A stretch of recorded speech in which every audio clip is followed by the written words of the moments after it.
আচ্ছা, তুমি যে বললে ঈশ্বরের নাম চেঞ্জ হয়, তাহলে যুগে যুগে যেমন ঈশ্বরের নাম চেঞ্জ হয়, এটা তাহলে কোন যুগ আর এই যুগে ঈশ্বরের নাম কি? এটা বলতে গেলে একটু বিস্তারিত বলতে হয়। প্রথমত হচ্ছে এই যে যুগ চলছে, এই যুগটা শুরু হয়েছে 1998 সাল থেকে। 21শে মার্চ পূর্ব ভাদ্রপদ নক্ষত্রের সূর্যের বিষুব মিলনকালী ঈশ্বর হয়েছে অজন। নাম যিনি জানতে পেরেছেন তিনি হচ্ছেন তপন আচার্য লোকপ্রকাশ ঋষি। এবং এই ঈশ্বরের তো আমাদের ধর্মের প্রতীকের উপাসনা ছিল। দেখবে শিবের লিঙ্গের উপাসনা হয়, শিবলিঙ্গ কথার অর্থ হচ্ছে প্রতীক। তো লক্ষ্মীর দেবীর যেরকম প্রতীক ছিল শঙ্খ, শিবের যেরকম প্রতীক একটা মস্তকের মতো একটি প্রস্তর খণ্ড, নারায়ণেরও আমরা দেখেছি তার প্রতীক, এবং রামের প্রতীক ধনুক ছিল, কৃষ্ণের প্রতীক ত্রিভঙ্গ, সেরকম অজনেরও প্রতীক আছে। অজনের প্রতীক হচ্ছে এক পা।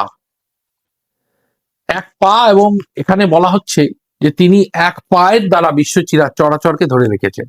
তার স্তুতি রচনা হয়েছে, তার মন্ত্র রচনা হয়েছে, এবং এখন ঈশ্বর অজন। তাকে অজন নামে ডাকলে সব থেকে শক্তিশালী তার প্রভাব, তার কৃপা ভারতবাসী, বিশ্ববাসী লাভ করবেন।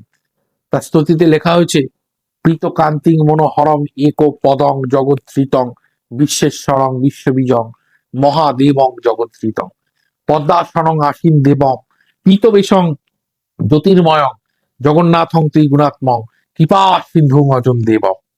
তো অজন মহাদেব এখন অজন নামে উপাসিত হচ্ছেন। এটি অত্যন্ত শুভ যুগ। এই যুগ জ্ঞান বিজ্ঞান প্রযুক্তির যুগ। মানুষকে ঠকানো ধীরে ধীরে বন্ধ হয়ে গেছে, মানুষ ধীরে ধীরে জ্ঞানী হয়ে উঠছে। তার প্রধান কারণ সোশ্যাল মিডিয়ার আবির্ভাব, প্রযুক্তির ডেভেলপমেন্ট, এবং অজন যুগ সমাগত হয়েছে।